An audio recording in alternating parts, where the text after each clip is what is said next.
Berarti harus ada mediasi di luar persidangan. Oh iya. Jadi Ruben sebagai suami harus lebih, Mantan. iya, sebagai mantan suami ya, harus lebih apa namanya? Harus lebih sabar, harus lebih mengerti kan. Seperti itu, harus lebih berupaya juga gitu. Yang penting kan Ruben nih harus segera temuin anak-anaknya itu. Gimana upaya, nggak usah lagi komunikasi lewat WA kalau dianggap itu malah akan memicu masalah kan. Datang langsung ke rumahnya, tahu di sana ada skuter segala macam, gue mau ketemu anak gue, udah. Ya nggak, masa nggak dikasih jalan kemana dibawa makan.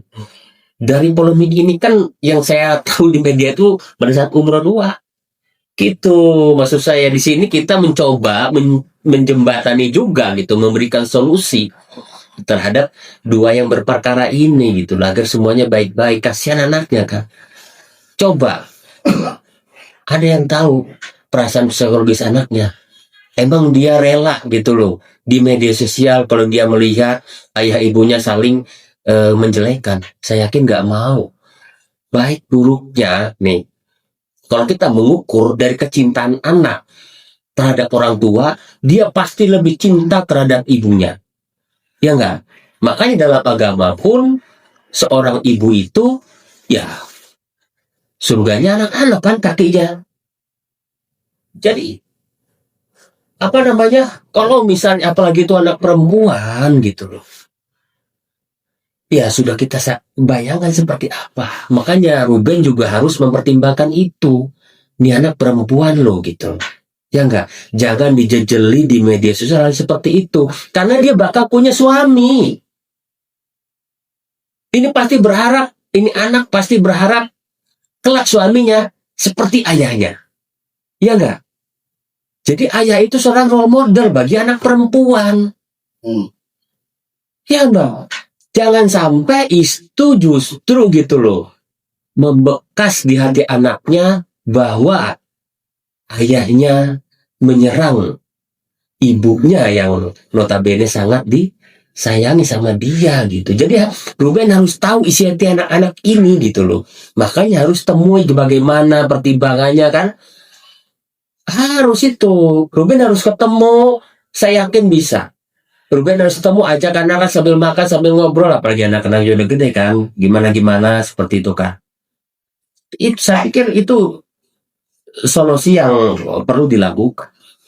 Akhirnya memang lebih mengedepankan terkait masa depan buah hati ya. Betul. Makanya kan sekarang dari semua persoalan ujungnya kan merebutkan hak asuh anak. Ya enggak? Yang paling penting kita sebagai orang tua pendekatan dulu ke anak. Tidak serta-merta begitu gugatan itu akan dikabulkan, jelas pendapat anak pun akan dipertimbangkan. Makanya datangi, gimana nah gini-gini segala macam. Ambil hatinya anak. Pernah nggak dilakukan gitu kan? Jangan beralasan sulit segala macam. Enggak. Ruben hingga saat ini berhak mengambil anaknya dari rumah Sarwenda untuk jalan-jalan ya segala macam, boleh.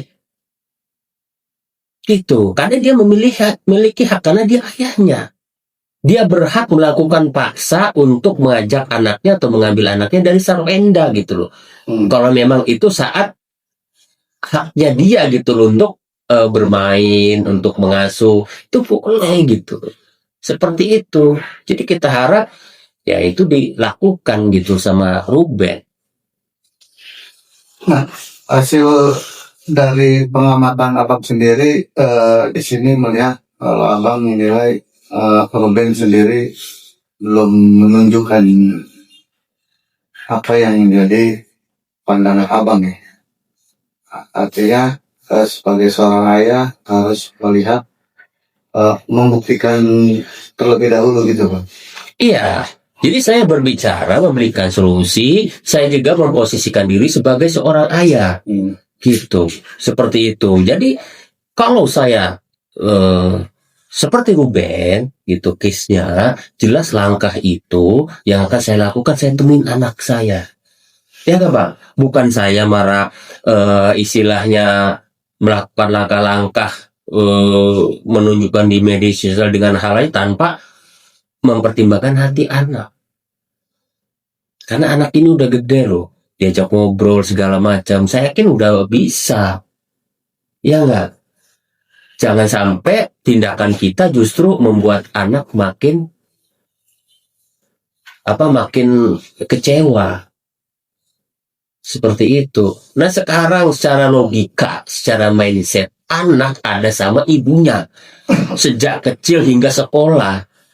Tiba-tiba ayah gitu loh dengan serta merta melakukan asuh anak, dan itu kan merubah apa istilahnya pemikiran dia. Ada nggak dia perasaan takut gitu loh? Ada dong, ya nggak? Ada perasaan takut ingin nggak ketemu dengan ibunya lagi, ya nggak? Karena kalau gugatan hak asuh itu istilahnya penuh ke Ruben, yang pasti itu juga akan membuat psikologis anak juga akan memikirkan gitu. Nanti gimana, pasti itu harusnya jadi pertimbangan Ruben gitu. Kalau memang dia fokus agar anak lebih baik, saran saya sih sudahlah, ngapain sih gitu loh. Untuk hal seperti itu udah lakukan aja pembagian aset, ya nggak, harta gono gini terkait anak ya yang sudah ada dalam akte aja, tinggal dilakukan penetapan di pengadilan gitu loh kan, seperti itu. Jadi asuh bersama, jadi anak nanti putusannya ya kerugian berapa hari, ke ini berapa hari, dan itu bisa dilakukan, diambil, bukan komunikasi gua bisa nggak hari ini sama anak gua, nggak perlu. Kalau misalnya jelas selama seminggu itu istilahnya Rabu, Kamis sampai Jumat ke Ruben, ya Ruben udah tinggal jemput anaknya, Sopinya ke siapa kan, kayak jadi masalah gitu loh.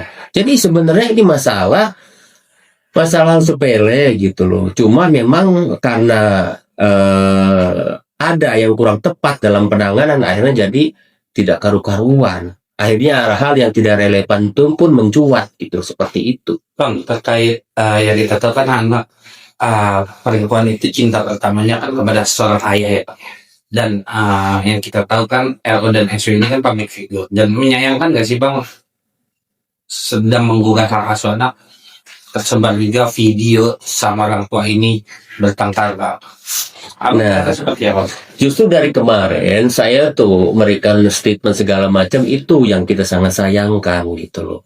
Selalu mengumbar yang katanya bukti-bukti dan segala macam tanpa mempertimbangkan apa istilahnya hati seorang anak gitu. Harusnya itu kan kalau jadi pertimbangan betul gitu, bahwa ayah itu merupakan cinta pertamanya dan role model bagi seorang anak perempuan. Makanya saya katakan tadi, bisa saja seorang anak ini anak perempuan ini mencita-citakan pada saat dewasa pengen punya pasangan seperti ayahnya. Itu yang harusnya menjadi pemikiran gitu loh dari Ruben gitu loh. Makanya segala sesuatu ya harus lebih banyak dipertimbangkan karena anak gitu. Jadi ya kita harapkan Ruben mulai merubah nih polanya gitu loh. Kita harapkan Ruben sih mau sesegera mungkin menemui anaknya. Mungkin Abang sebagai praktisi hukum sempat melihat juga pertemuan Ruben dan sang anak di bandara dan ibunya Bang. Itu menurut Abang suasana seperti itu baik ya Bang ya, menurut Abang Bang, untuk kondisi sang anak dan ibu rukun-rukun aja dan tidak melebar seperti ini ya Bang? Justru pada saat di bandara itu, pada saat mau umroh itu saya pikir kan sudah cair. Dari situ juga kan Sarwenda menunjukkan ingin menyudahi semuanya nih anakku gitu loh kan. Istilahnya nggak mungkin lah dia dari Singapura tiba-tiba datang ketemu anaknya dan segala macam kan. Bahkan katanya tanggal 11 itu mau ada pembahasan lagi pertemuan kan, namun gugatan sudah dilayangkan kan. Nah itu juga yang menjadi polemik kan. Sebenarnya dari situ sudah titik awal gitu loh. Ya mungkin kalau kelihatan anaknya canggung karena itu di depan banyak wartawan, media segala macam kan, ya kita harapkan Ruben ketemulah dengan anaknya gitu, meskipun harus tidak dengan media atau dia rekam atau seperti apa kan, pencengkrama. Saya yakin 100% tidak akan dihalangi oleh Sarwenda gitu loh. Kalau dia mau langsung datang ke tempat Sarwenda dan mengajak anaknya buat jalan-jalan. Itu sih.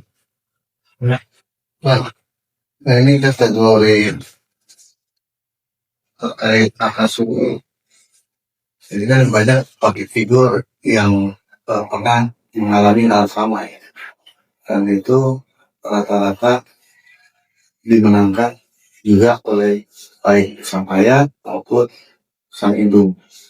Nah, seperti apa sih Bang dari kacamata hukum kalau Abang melihat bisa ke ayah, bisa ke ibunya?